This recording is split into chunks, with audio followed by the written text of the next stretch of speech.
Hey everyone, it's Tori and welcome back to my channel, or welcome if you're new.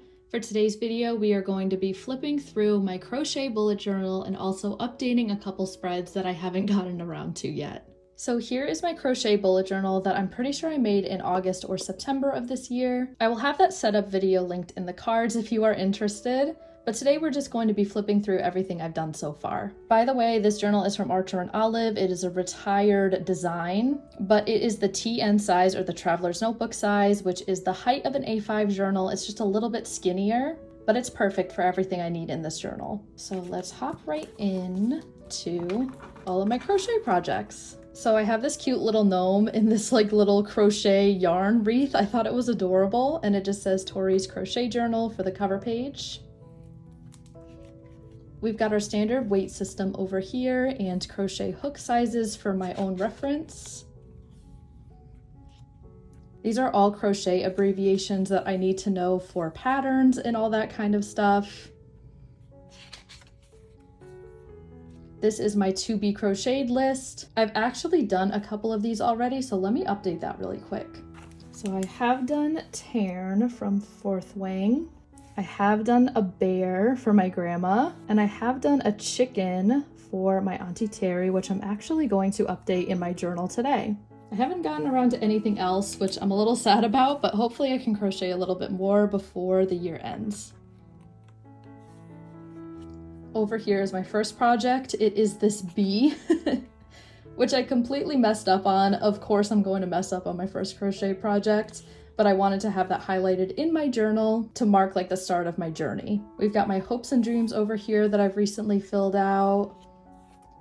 This is the bee pattern that I followed. I'm actually going to block out the pattern. I don't really want to give any of it away because I did not write the pattern, it was somebody else. But I will also have the videos linked down below to the patterns I followed and put in this journal. So this bee pattern is by 1 Cent Crochet. I was obsessed with making bees right in the beginning of my journey. I probably made about like 5 or 6 of them, but they turned out super, super cute.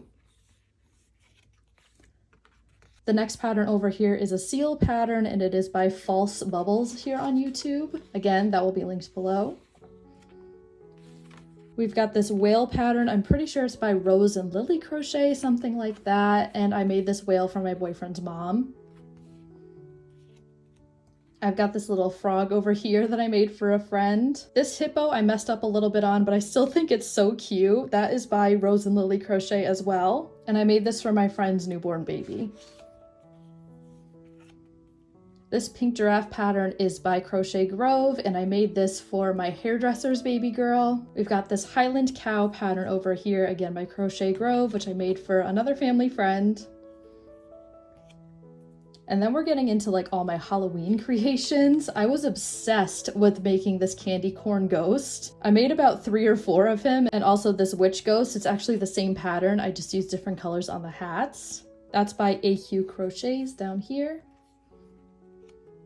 We've got my mini ghost pattern, which was also something I made over and over again, but I never got around to writing the pattern down from the video over here. That's not something I'm going to prioritize today, but I definitely want to add that in at some point so I don't forget the pattern.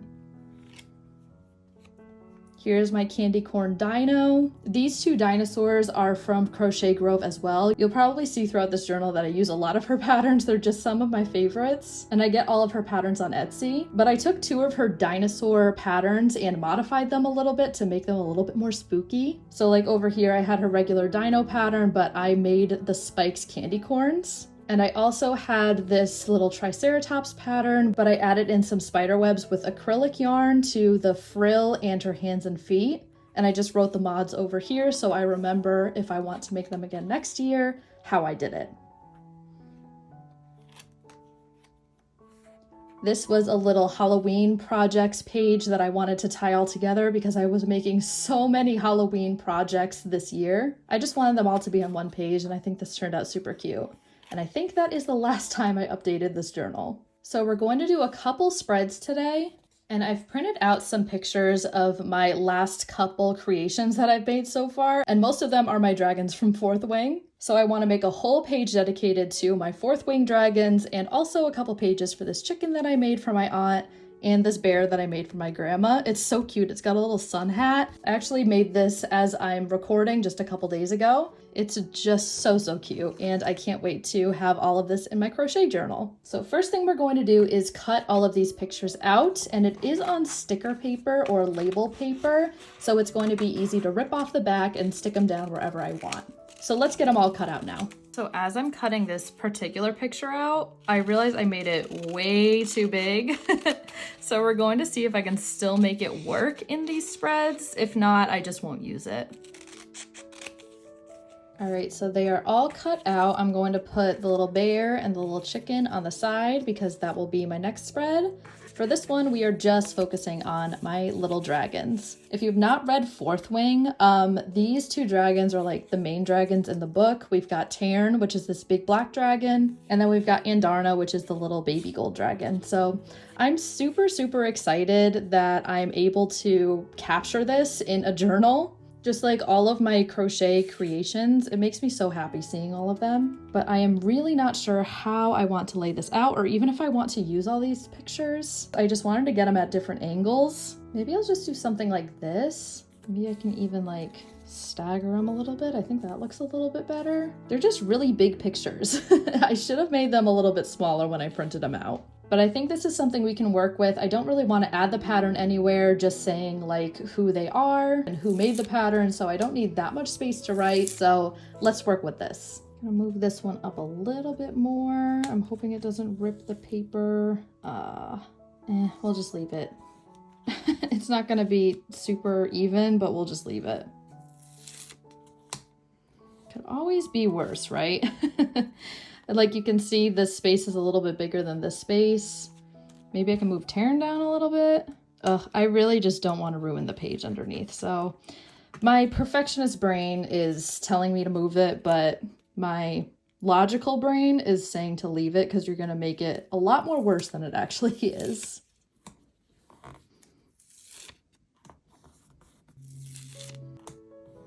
All right, so I'm not going to do really anything else to the right side because it's all filled up now. I'm pretty sure I have some black and gold washi tape that would look super cute with this, so let me see if I can find it. So I've got the black over here, and I've got this like sparkly gold. That might look really cute.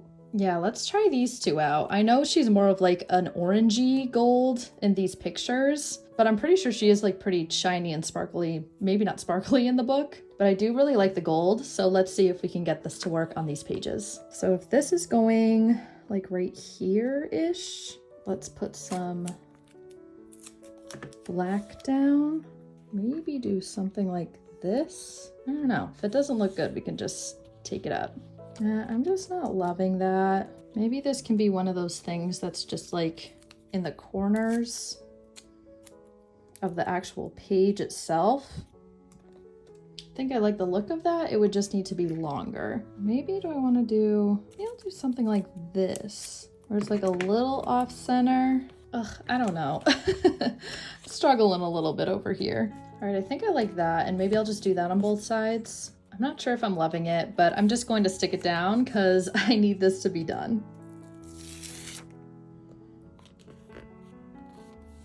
It's like super off center, but we're leaving it because otherwise I just keep going back to it. I think what I'm gonna do is I'm just gonna write Tairn and Andarna in some kind of calligraphy at the top, pattern by Crochet Grove at the bottom, and then we should be done with the spread. I actually have this little image that I used when I was making like my Fourth Wing collage in a different video, and I think that would fit super cute down here, so I'm going to add that in just for a little something extra. So we've got our Fourth Wing Dragons crochet page all set up. Now we are going to move on to my latest two projects that I've made as gifts. I'm going to keep these two pages super simple with just the pictures at the top and the bottom. So let's do that now. And I'm going to highlight every other line in this N89 light gray Tombow, just to give the page a little bit more interest when I'm writing stuff in. I accidentally skipped 2 lines in between this one, so I'm gonna see if I can fix it. I'm gonna get a little wild and see if I can make like this section the title. And I'm just going to do that by outlining it with my micron and then taking my letter stamps and writing chicken just in this little box. I ended up writing chicken for Terry because I made it for my aunt. And then right on the side of the chicken, I'm going to write pattern by Oak and Marlowe. These chickens have been super popular in the crocheting community, and I really wanted to hop on the trend, and they're very, very fun to make and very easy. Now over here, I have this little bear that I made for my grandma, so I'm going to write that in somewhere around here. Maybe I'll do even another little box at the top, just to make things even. And I'm going to write bear for grandma in the same way that I wrote chicken for Terry on the other side. And I think to finish off the spread, I'm just going to write pattern by Crochet Grove right on the side of the bear, just like I did for the chicken. I'm not going to write anything on the lines just yet. I think I'm just going to leave this video here. But thank you so much for coming along with me to do these spreads. I had so much fun, and I hope you enjoyed the flip through as well. I hope you all enjoyed this video. If you did, please give it a thumbs up, and don't forget to subscribe while you're here.